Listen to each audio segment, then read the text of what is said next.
J'ai pécho un man en lui parlant de mes ex la première fois qu'on s'est vu, je lui ai roté à la gueule alors que j'avais mangé de l'ail juste avant, et j'ai rigolé la première fois qu'on s'est vu nu. Bonjour, j'ai été piraté, méfiez-vous, ce n'est pas moi qui vous envoie des films porno. Tous les lundis sur Instagram, je fais la FAQ du lundi où les gens me demandent n'importe quoi, et à chaque fois je reçois plein de questions sur les relations amoureuses, oui je me gratte les seins. J'ai une maîtrise en relations amoureuses et relations foireuses, ok? J'ai été en couple pendant 10 ans avec la même personne, j'ai été trompée, j'ai divorcé et j'ai un body count qui ferait parler tous les gros masculins insecure. L'amour c'est mon sport favori, d'ailleurs j'ai une bague en forme de cœur, c'est pas un hasard. Je l'aime bien cette bague, à l'envers ça fait un cul. Bref, j'adore parler d'amour et ce faisant j'ai noté 10 commandements. Mais avant de commencer la vidéo, place au sponsor du jour. Outfit of the day spécial, j'ai mes règles. Bon je pense que ça se voit que j'ai mes règles parce que j'ai 1, 2, 3, 46 boutons qui ont décidé de poser leur RTT sur ma tronche. Bon bah voilà, je suis un petit peu quacou vénère, hein. J'ai mon humeur qui fait des montagnes russes, j'ai l'armée rouge qui débarque dans mon vaginarium, j'essaye de ne pas perdre mon sang-froid, et j'ai une règle quand j'ai mes règles, c'est d'être glamour et confort. Un t-shirt long, bon là actuellement dehors il fait 1 degré, c'est le dérèglement climatique mais pas dans ma culotte. Et ça tombe bien parce que cette vidéo est sponsorisée par Eve & Co et je porte justement l'une de leurs culottes menstruelles. Eve & Co est une marque de culottes menstruelles qui remplace totalement les tampons et serviettes hygiéniques. Les garçons, restez là parce que ça vous concerne aussi. Et comment te dire que j'ai découvert ça il y a pas longtemps et ça change la vie. J'étais inhabituée des serviettes hygiéniques et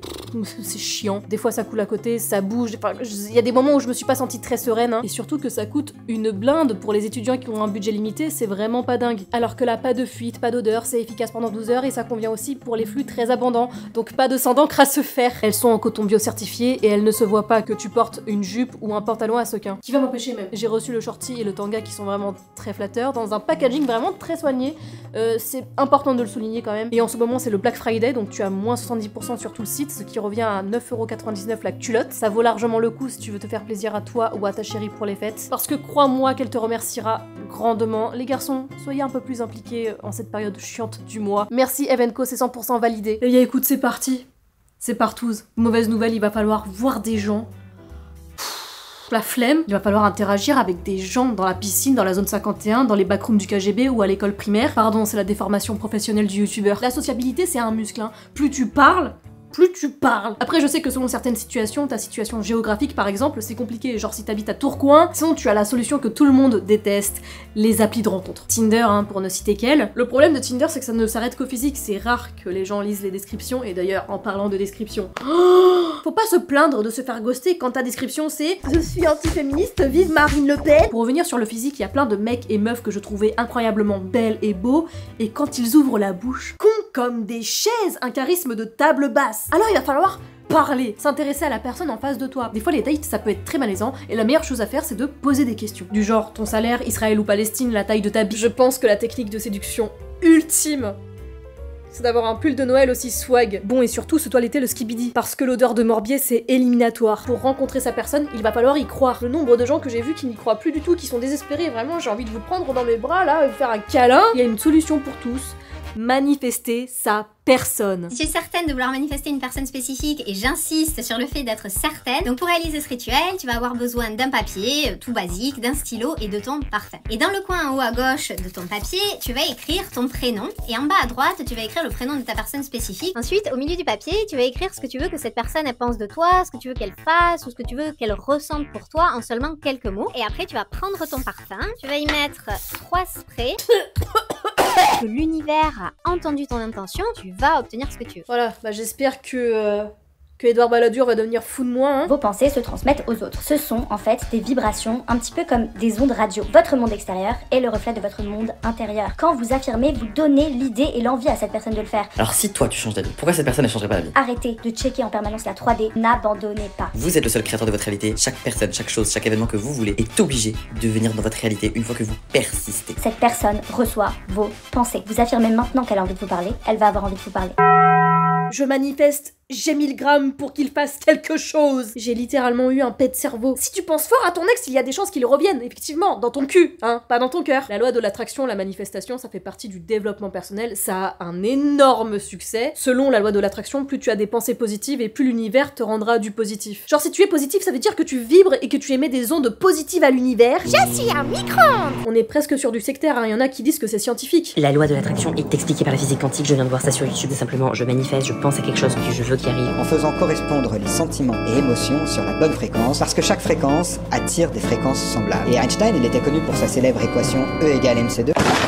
Bon parce que j'imagine que si des gens tombent gravement malades ou se font massacrer dans des pays du tiers-monde, c'est de leur faute parce qu'ils n'ont pas pensé assez positivement. Donc non, c'est des conneries, l'univers et la science ignorent ce qu'est le bien et le mal. Bref, c'est juste de la psychologie de comptoir, c'est comme croire en un projet quelconque. Si tu n'y crois pas et que tu te mets en position d'échec dès le départ, tu feras consciemment ou pas tout pour que ça n'arrive pas. Aujourd'hui, t'en as plein qui ne croient plus en l'amour, au couple et que les applications de rencontres auraient brisé les relations. Moi, je pense qu'il faut sortir de chez soi, couper les réseaux parce que je pense fortement que TikTok y est un peu pour quelque chose. Je te vois aller sur Doctissimo ou sur TikTok parce que tu ne comprends pas pourquoi ton crush n'a pas répondu depuis 6 mois. On l'a tous fait.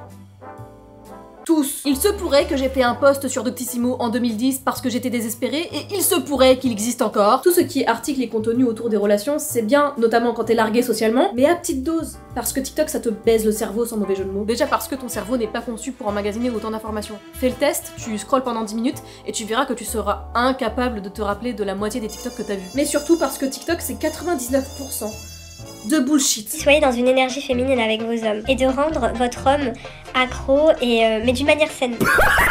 Ils adorent les femmes égoïstes. Plus tu déploieras de l'énergie à faire du sport, du journaling, des balades en pleine nature, C'est de le laisser prendre sa place d'homme. il n'y a rien de plus attirant qu'une personne qui vibre l'énergie du détachement.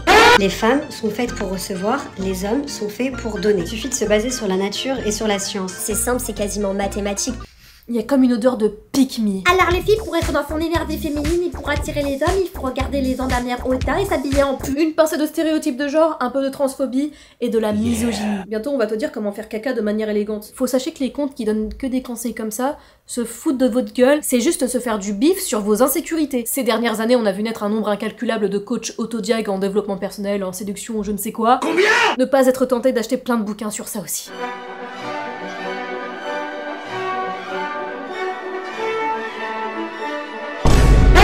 Ça, c'est le tuto parfait pour rentrer dans une relation toxique. S'interdire d'être gentil, d'être quelqu'un de bien, essentialiser les hommes et les femmes et travestir sa personnalité pour trouver quelqu'un, c'est du même niveau que les discours masculins. C'est de la merde. On ne change pas pour quelqu'un, à moins que tu sois un ou une énorme relou. Je veux dire, si 1000 personnes te disent que t'es chiant, à un moment donné, faut se remettre en question. Mais sinon, ça n'existe pas dans les relations saines. Tu acceptes quelqu'un dans son entièreté. Y a pas de oui, faut être distant. Ça, c'est que dans les relations toxiques. Il y a un adage qui dit tu attires ce que tu es.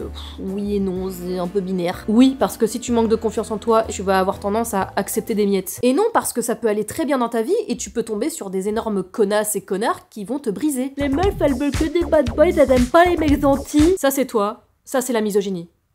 Il y a une bonne grosse tension sexuelle entre vous. Il y a un truc que je remarque quand tu rentres dans une relation saine, c'est que tu te rends compte de toutes les merdes que t'as vécues dans tes autres relations, mais après coup. Parce que quand tu n'as jamais vécu de relation épanouissante et que t'es encore dedans, tu ne te rends pas compte. Tu normalises des trucs qui ne devraient pas être normaux. Donc j'ai fait une petite liste de red flags. Il frappe dans les murs et fracasse les objets. C'est sans doute parce qu'il a un voisin très bruyant et dans ce cas, il faut déménager. Barre-toi. Il ou elle te fait des remarques négatives sur ton physique parce que ses lunettes ne sont pas à sa vue. Ça veut dire qu'il ou elle n'a plus de mutuelle, donc ça veut dire qu'il ou elle n'a plus d'argent. Il fait des TikTok. À nous deux, on a 38 cm dans le caleçon. À nous deux, on a un body count de 12. Frère, on est des mecs clean en vrai, hein. Excusez-moi, mais là j'ai besoin d'une éprouvette tellement je n'ai jamais vu un aussi gros prouveur. Par contre, Gartin 59, énorme green flag. Le déni du paix. Ok, je veux lancer un débat dans les commentaires. Pour ou contre les paix dans le couple. Pour moi, un couple sain, c'est un couple qui pète. C'est cool de romantiser sa vie et tout, mais tu sais, tu chies, ça tu vois. Ça, c'est un couple qui restera uni pour la vie. Il ne laisse pas de traces de merde dans la cuvette pour ensuite le nettoyer avec son pipi. Pourquoi j'ai noté ça, moi? Il traite son ex de folle. Imagine son ex, elle retrouve ton adresse et elle te découpe avec un couteau à pain. Pas de personnes toxiques qui gravitent autour de toi, hein. Il est féministe et il le revendique. On veut un homme capable qui nous traite en princesse et qui paye tout, alors qu'on a le même salaire. Il est youtubeur. Pas besoin d'en rajouter, hein. Il ou elle a 20 ans d'écart. Parce qu'il ou elle ne veut pas payer d'aide à domicile quand il faudra lui torcher le cul. Donc ça veut dire que c'est un rat. De type ragondin. Elle a une Stanley Cup. Il ou elle est à fond dans l'astrologie. Parce que ça veut dire que poisson rétropédale en lune vierge ascendant cactus ne peut pas être mon ami. Il ou elle est à fond dans le développement personnel alors qu'il existe l'enveloppement personnel. Elle n'a pas de Crocs Shrek parce qu'elle n'a pas de pied. Pas de pied, pas de Wikifit, pas d'argent. Le love bombing. Le love bombing, c'est comme Arcane, hein, c'est-à-dire dès le premier épisode de la saison 1, tu tombes sous le charme et à la fin de la saison, t'es amoureux. Puis la saison 2 arrive et c'est la débandade. Je suis très déçue de la saison 2. Tape-moi dans les commentaires si tu veux, ça me fera du référencement. Le love bombing, c'est quand quelqu'un se dit amoureux de toi au bout de même pas un mois et ensuite fait du chaud et du froid. Et ne pas confondre la limérance et l'amour.